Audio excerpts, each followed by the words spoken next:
नमस्कार संस्कृत रसिक हो. आपण दरवर्षी गीता पठन स्पर्धा घेत असतो बरं का.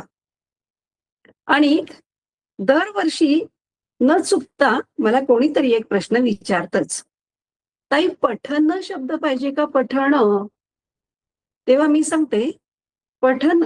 संस्कृत प्रमाणे पठन, पण आपण मराठीमध्ये बोलतोय असं समजू, आणि त्यामुळे पठण म्हणायलाही हरकत नाही. मग नियम काय आहे तिथे?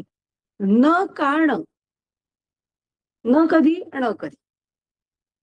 काही उदाहरणं बघूयात आपण हा.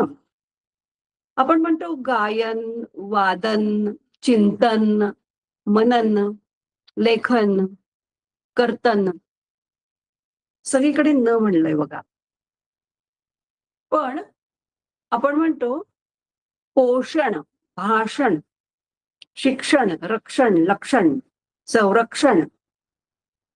बरोबर. तसंच कारण, मरण, भरण, आभरण. एक शब्द आहे पालन पोषण. न ण दोन्ही आहे. न कधी आणि ण कधी काही नियम आहे का? कधी न कधी ण होतं.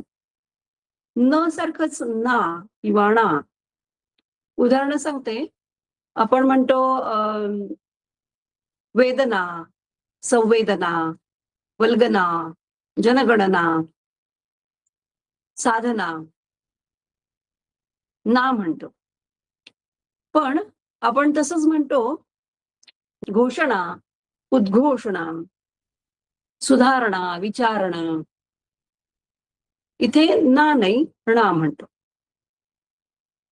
न, ना. अजून काही उदाहरणं. हा. आपण म्हणतो चिंतनीय. नी म्हणतोय हा. चिंतनीय, पूजनीय. पण इथे मात्र आपण म्हणणार आहोत रमणीय, लक्षणीय, आदरणीय, स्पृहणीय, संस्मरणीय, विस्मरणीय. नी कधी आणि कधी. उदाहरणं सांगते, काही लक्षात येतंय का बघा. अजून गंमतशीर उदाहरणं बघा.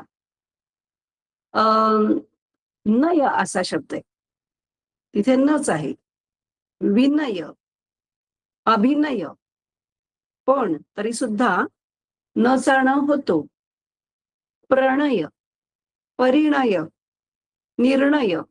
बरोबर. नचा झाला ण. नेता, प्रणेता. अजून निपात, प्रणिपात. निपात, प्रणिपात. काही लक्षात येतंय का? न कधी आणि ण कधी इथे एकच छोटासा नियम आहे. विचार करा आणि मला काही उत्तर तुम्हाला माहिती असेल तर कॉमेंट्स मध्ये सांगूया. याचं बिनचूक उत्तर आपण बघणार आहोत पुढच्या ऑफबीट पदमेक्रम मध्ये. तोपर्यंत चॅनल बघत राहा, लाईक, शेअर आणि सबस्क्राईब जरूर करा. शुभम भवतु.